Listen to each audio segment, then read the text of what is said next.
High above the Hidden Leaf Village, there is a boy sitting alone in the sky. He's 15 years old, he's masking his chakra so that nobody below can sense him, and he is watching the entire village celebrate, hugging, crying tears of joy, welcoming back a woman who, for all intents and purposes, just came back from the dead. But the boy can't come down, he can't celebrate with them, because if a single person in that village looks up and recognizes his face, they have orders to kill him on sight.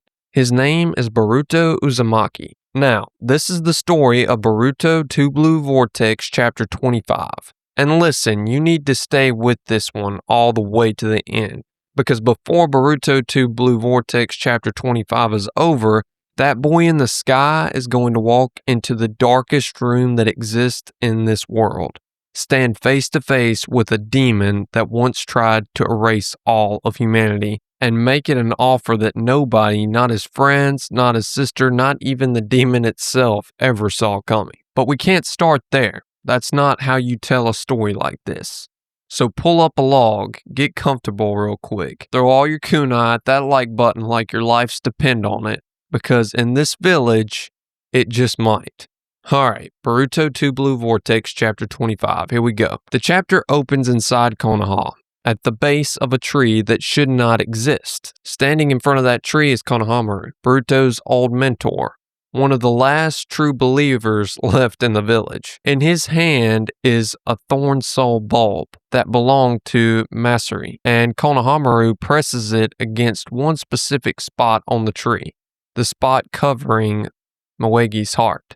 Because Moegi, his teammate, his friend since they were kids, has been sealed inside that tree trapped, and nobody could promise Konohamaru that she was ever going to come back. The bulb makes its connection. The tree explodes, and Moegi falls, limp, unconscious, straight into Konohamaru's arms. But here's the detail that should make the hair on your arm stand up. When Moegi finally opens her eyes, Konohamaru has to ask her a question you should never have to ask someone you've known your entire life. Do you remember me? Because that's the quiet horror of this war. Unsealing a person's body doesn't guarantee you get that person back. And the manga knows it. The panels close in tight on Konohamaru's eyes right before he wraps his arms around Moegi and squeezes her like a man holding something he genuinely believed was gone forever. Himawari is standing right there watching, fighting back tears. And high above it all, hidden in the clouds, chakra suppressed, completely invisible to everyone he loved, Boruto is watching it too. And this is the part where your heart has to break a little, because Boruto isn't up in that sky by choice. 3 years ago, reality itself was rewritten. A power called omnipotence tore through the world and rearranged everyone's memories like furniture. And when the dust settled, the village didn't remember Boruto as Naruto's son. They didn't remember the boy who saved the feudal lord's child. They didn't remember the boy who teleported a rampaging threat out of Konoha before it could flatten the whole village. They didn't remember the boy Kakashi himself once compared to Minato, the fourth Hokage, the Yellow Flash, the legend. No, the village remembers something else entirely. They remember a murderer, a rogue ninja charged with killing his own father, Naruto, his own mother, Hinata. The feudal lord's kill order is still active, still in effect. Public enemy number one. So Boruto floats in the sky over his own home, watching his little sister experience a moment of pure joy that he cannot be a part of. 15 years old, carrying a weight that would buckle grown men, protecting from the shadows the very people who would kill him on sight. Remember that feeling, hold on to it, because everything that happens at the end of this story starts right there. Now, the camera pulls away from Konoha far across the desert to the land of wind, the hidden sand village. Kankuro is giving Shikamaru a status report, and the news is not good. Yes, Shikaku has been unsealed, but Gaara, the Kazekage, one of the strongest shinobi alive, is lying in a hospital bed in a coma. He can't breathe on his own. There's a ventilator doing it for him. And you look at that panel, Gaara of the sand hooked up to breathing tubes, and it hits you. This war against Jura has barely even started. And look at the scoreboard. Yodo is dead, Moegi is drained to the edge of nothing, Gaara is on a machine that breathes for him, and Jura hasn't even gotten serious yet. Then Sai steps in with a message. Shikamaru is being summoned. A meeting. And here's the thing. The chapter never shows that meeting. No, not one panel. That silence is deliberate. Because think about how this looks from the outside. Boruto escaped imprisonment on Shikamaru's watch. Then Boruto shows up in the land of wind. Then Shikamaru turns out to have intelligence he shouldn't have, from a source he won't name. The elders have questions. The feudal lord has questions, and the walls are closing in slowly, quietly on one of Boruto's last remaining allies. Shikamaru has won 100 battles with that 200 IQ brain of his, but this is politics. And in politics, one wrong answer doesn't cost you the match, it costs you everything. Back inside the Konoha hospital, Sakura is tending to Moegi, and she reveals the price of being sealed inside that tree.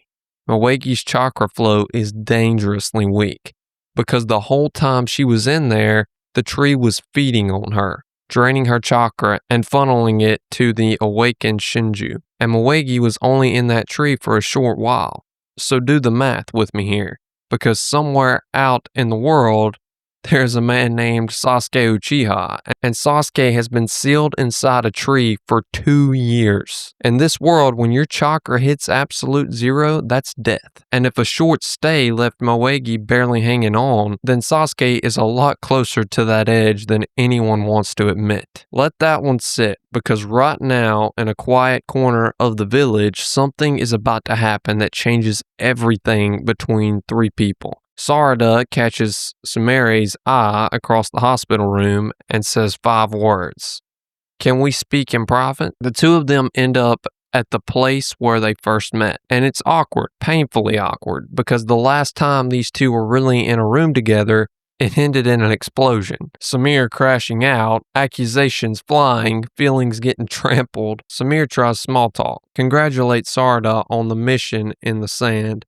And Sarada, who is every inch her father's daughter, blunt as a blade, just like Sasuke, cuts straight through it. She calls Sumire by her first name for the very first time. Now, if that sounds small to you, it isn't, because for 3 years Sarada had been calling her class rep, a title, a label, and in their world that formality is distance. A first name means trust, means you matter to me. For Sumire, who spent 3 years side by side with Sarada, the only two people in the village fighting to prove Boruto's innocence, the only two who even remember the truth, being kept at arm's length by a title, that wound was real. So Sarada closes the distance, and she apologizes. And somewhere far away, a young woman named Ida, watching this entire conversation unfold through her all-seeing eye, leaning in like this is the season finale of her favorite drama. Because it kinda is. Then Sarada says it. Sumire was right to question her. The feelings were there all along. Sarada just hadn't let herself see them. She'd been so locked on to one goal, becoming Hokage, that she never gave herself permission to think about anything else.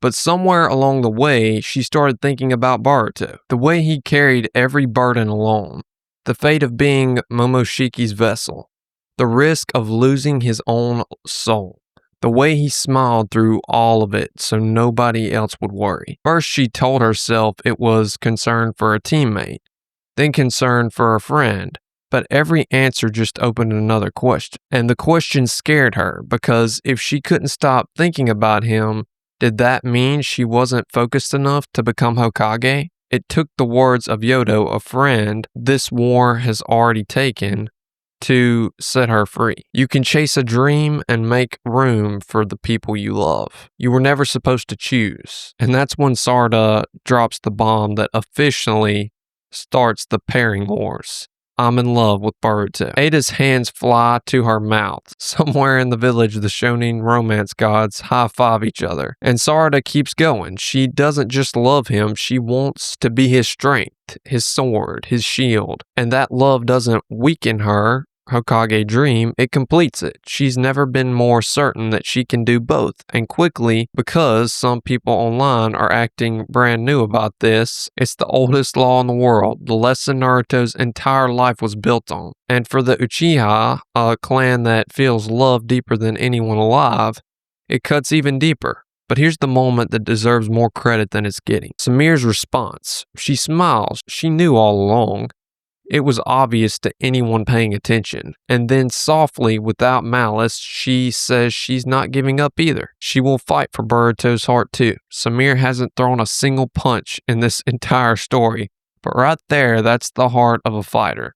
Two friends on the same battlefield, refusing to make each other the enemy. And then Ada, bless her heart, starts demanding the sensory unit patch her into the conversation, because watching the exact gossip she's always wanted to be a part of is driving her absolutely insane. Meanwhile, at Uzumaki residence, Himawari sits in deep meditation, and inside her inner world, Ju's sanctuary, she is getting absolutely launched across the landscape by 9 enormous tails. Kurama is not going easy on her, and Kurama is getting frustrated because Himawari keeps fighting like a shinobi. Raw strength, technique, muscle. And Kurama keeps telling her the same impossible thing. Stop, you're not a shinobi anymore. You're closer to what I am than what they are. Stop thinking of yourself as a person using chakra and start thinking of yourself as chakra itself. Himawari doesn't understand. How could she? She's just a kid being told she's no longer entirely human. And when she can't grasp it, Kurama ends the session, kicks her out of the sanctuary, refuses to say another word. So Himawari opens her eyes alone in her father's office, in an empty house that she keeps spotless every room, every day. Because somewhere deep in her heart, she believes that if she just keeps the house ready, her mom and dad will walk through that door again someday. And on a rooftop across the street, close enough to see her face through the window, Boruto is watching his little sister. Close enough to see her, forbidden from walking through the door. This is what Momoshiki's prophecy meant. Those who kept their memories, those immune to omnipotence, will suffer the most. Think about what Boruto has just watched in just this one chapter. His sister drowning in power she can't control, Shikamaru cornered by politics, Yodo dead, Gaara in a coma, Mawagi barely alive, Sasuke, the man who trained him, bleeding out chakra inside a tree day after day. Hope isn't slipping away in this story. It's being torn away, person by person, panel by panel. And standing on that rooftop watching his sister sit alone in their father's office, something inside Boruto makes a decision, because there is one door left. One power left, one place Boruto swore he would never go. Boruto closes his eyes, and when he opens them, he is standing in a place with no sky, no ground, no light, a dimension of pure black, a prison built inside his soul. And out of that darkness comes a voice that has been waiting 2 years to hear his footsteps. Momoshiki. The demon smiles, and the first thing it does is twist the knife. Look at you, drowning in despair while you walk the world free. I should have let you stay dead when Kawaki killed you. Momoshiki's reincarnation is impossible now. Every scheme, every backup plan burned away. There is exactly one thing left in existence that can set Momoshiki free: Boruto's death. For 3 years, Momoshiki clawed at the walls of Boruto's mind, waiting for a single crack.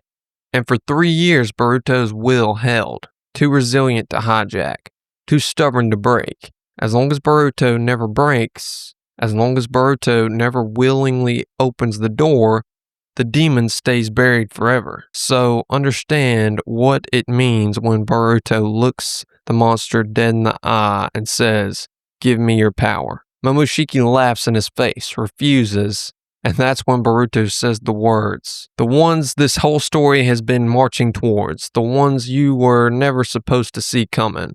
From the boy who held that door shut for 3 years, a deal works both ways. Kill Jura, and I'll surrender my body. Full control, it's yours. The boy who swore to protect everyone just offered himself, body and soul, to the demon that once tried to end the world. And the look Momoshiki gives him, that slow sideways glance, that is not shock.